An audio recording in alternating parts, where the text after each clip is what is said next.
박규락 교수입니다. 오늘은 최근 긴장이 높아지고 있는 중국과 대만의 관계, 특히 그것이 우리 한국과 어떤 관련을 갖고 있는지에 대해서 한번 말씀드리고자 합니다. 대부분의 국민들께서는 대만은 대만 일이니까 우리와 상관없다고 생각하지만 지리적으로도 그리 멀지 않고 중국을 중심으로 해서 긴밀하게 관련되어 있는 것이 사실입니다. 따라서 세부적으로 진행되는 사항에 대해서는 큰 관심을 갖지 않으시더라도 기본적인 방향에 대한 이해는 필요하다고 생각합니다. 최근 상황을 말씀드리면 6월 15일 날 중국 군용기 28대가 대만 방공 10개월 구역을 침입합니다.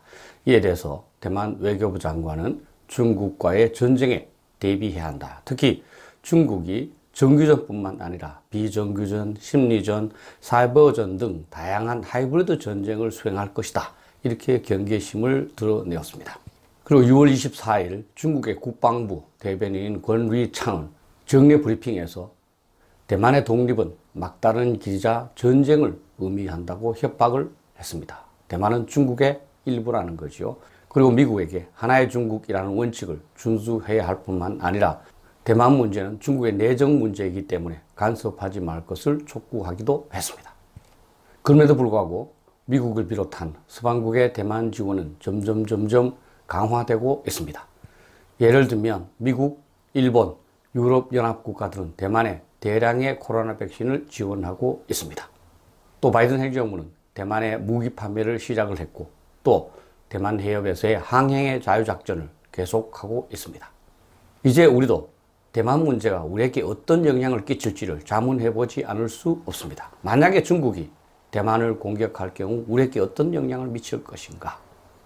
사실은 1950년에 6.25 전쟁이 일어났습니다만 대만의 상당한 지식인들은 6.25 전쟁으로 인해서 대만이 생존할 수 있었다고 말하기도 합니다. 중국군이 한국 전쟁에 투입하지 않았으면 대만을 그 당시에 공격을 해서 점령했을 거라는 것이요.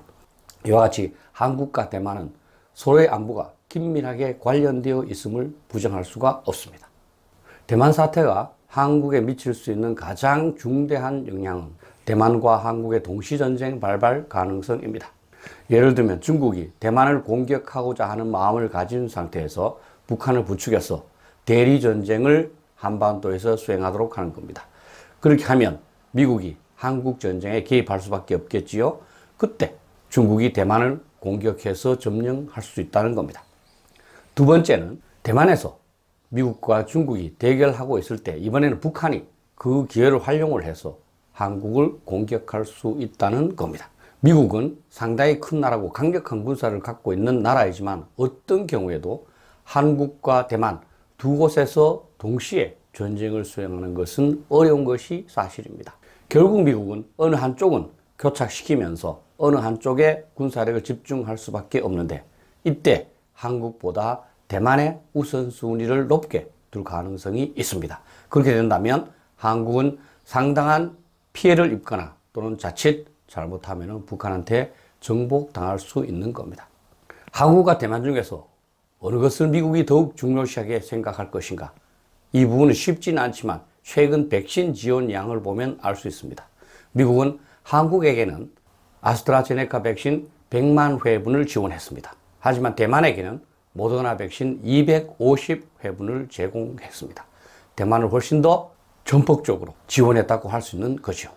냉전 시도 그랬습니다만 미국의 군사력 증강 또는 군사력 규모 결정에 있어서 가장 중요한 고려사항이 두 개의 전쟁 수행 개념이었습니다. 미국의 군사력으로 판단할 때 한 개의 전쟁에서는 분명히 이길 수 있다. 하지만 적은 미국이 어느 한 곳의 전쟁에 집중하고 있을 때 전쟁을 도발할 수 있다는 겁니다. 그렇다면 미국은 두 개의 전쟁에서도 승리할 수 있는 군사력 규모를 구비해야 된다는 것이 군사력 증강 또는 군사력 규모에 대한 미국의 기본적인 접근 방법입니다. 예를 들면 1993년 클린턴 행정부에서는 바텀업 리뷰라고 그래서 미국이 냉전 이후에 어느 정도의 군사력을 가져야 될 것인가를 스타디를 했습니다. 그때 제시된 개념이 두 개 주요 전구, Two Major Regional Conflict라는 개념이었습니다. 아마 미국 군사에 대해서 공부하시는 분들은 MRC, 2MRC라는 말을 들으셨을 겁니다. 이 2MRC에서 동시 전쟁 수행이 가능한 군사력 규모를 가져야 한다는 것이었습니다.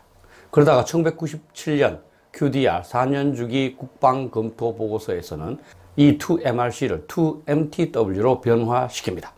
Two Major Theater of War라는 거죠. 단어만 달라졌지 내용은 비슷합니다. 다만 전역이라는 말을 씀으로써 전쟁 수행에 관한 의지를 좀 더 높였다 이렇게 볼 수 있습니다. 그러나 이 2MTW는 2001년 부시 행정부가 들어서면서 또 변화가 됩니다. 이 2MTW의 고착됨으로써 사고의 유연성을 상실했다는 겁니다. 특히 그 당시에는 테러나 비정규전의 위협, 다시 말하면 비국가단체에 대한 위협에도 동시에 대응해야 한다는 개념이 대두된 상태였습니다. 그래서 부시 행정부 때 정립한 개념이 1421 개념이었습니다. 그 1421 개념은 1이라는 것은 본토 방어입니다. 본토에서 확실한 방어 태세를 구비하고 4는 4개의 지역에 전진 배치하는 겁니다. 아시아, 유럽, 중동, 기타 지역이 될 겁니다.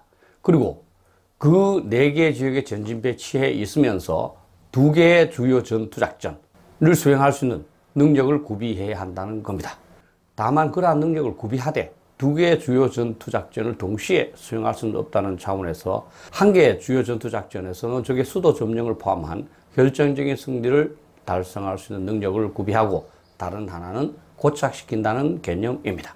오바마 행정부에 들어서 IS 등과 같은 비정규적이고 비국가단체와의 전쟁에 몰두함으로써 이 개념은 적극적으로 논의되지 않았습니다만 대체적으로 이 1421의 개념이 그대로 살아있다 이렇게 보는 것이 타당할 것 같습니다.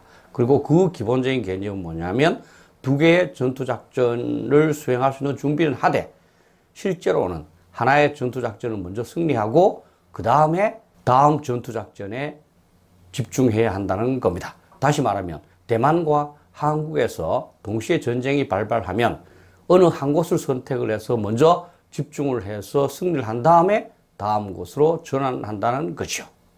그런데 여러분도 최근에 언론 보도를 통해서 이미 알고 계시겠지만 미국은 대만을 전폭적으로 지원하고 있습니다.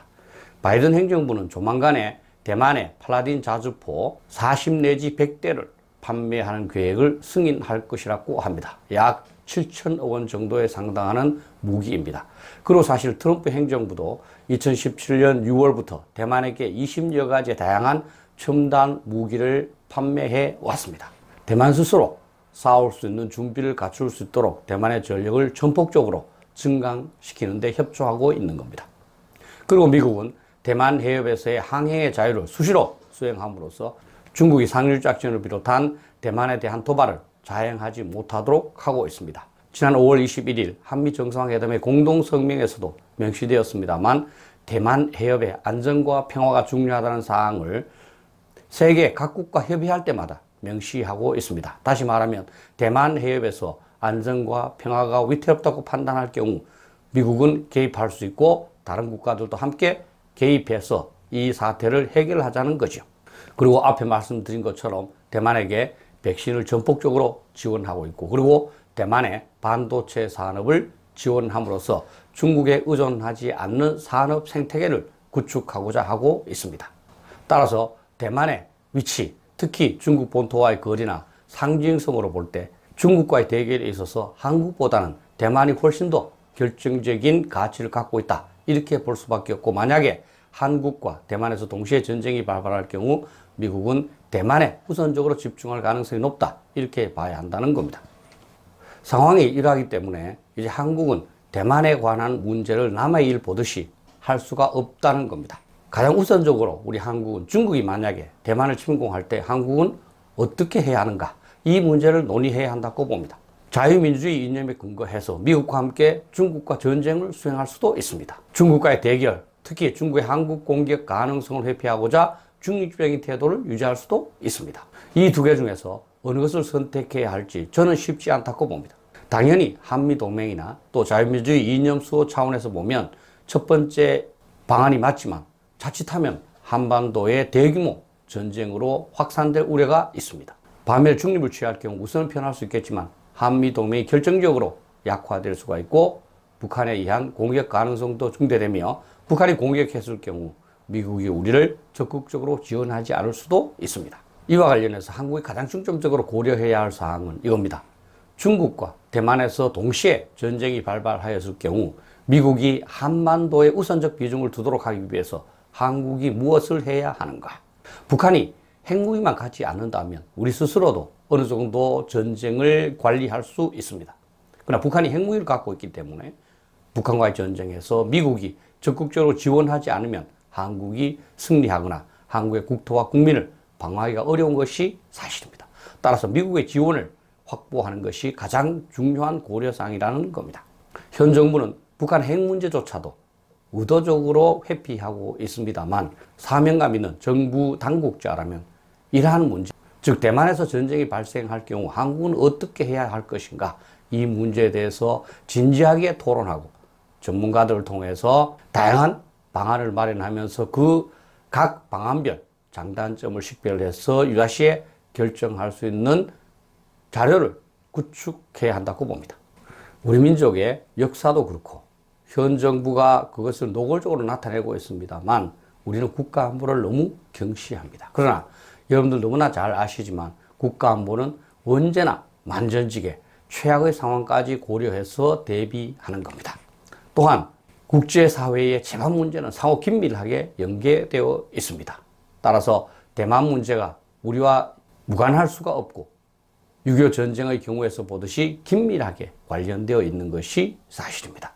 대부분의 사람들은 어려운 문제일수록 중립을 선택을 하거나 아무것도 하지 않는 방안을 선택하고자 합니다. 그러나 저는 그것이 최선일 수는 없다고 봅니다.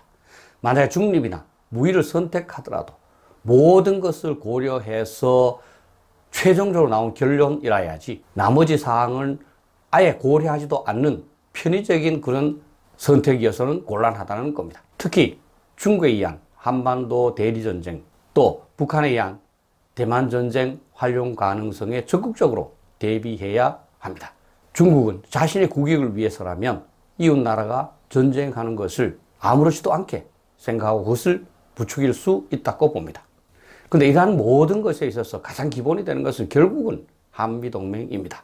특히 북한이 핵무기를 가졌기 때문에 핵무기가 없는 한국으로서는 해우산을 제공하겠다고 약속하고 있는 미국과의 동맹에 의존할 수밖에 없고 그것이 사실은 유일한 활로일 겁니다. 그럼에도 불구하고 동맹만 의존해서는 곤란하지 않겠습니까? 자강이 병행될 때 동맹도 효과를 갖는 겁니다. 그런데 현 정부는 말로는 자주를 외치면서 북핵이나 또는 중국 문제에 대한 자강 노력은 전혀 하지 않고 미국에게 오히려 모든 안보 문제를 떠맡기고 있습니다.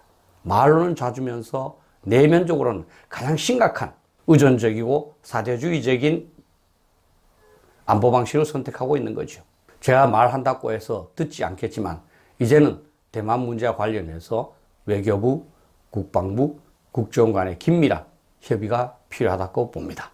그리고 최근 다수의 인사들이 차기 대통령이 되겠다고 나서고 있습니다만 북핵 문제는 말할 필요도 없고 이제는 대만에서 어떤 유사 사태가 발생하였을 경우 한국이 어떻게 하는 것이 좋을 것인가에 대한 나름대로의 고민을 해보고 그 결론을 통해서 언론이나 국민들이 물을 때 상당한 확신을 갖고 답변을 할 수 있어야 된다고 봅니다. 현재처럼 안보 상황이 심각해진 적이 없는데 반면에 현재처럼 우리의 지도자들과 국민들이 안보에 무관심한 적이 없으니 걱정일 뿐입니다.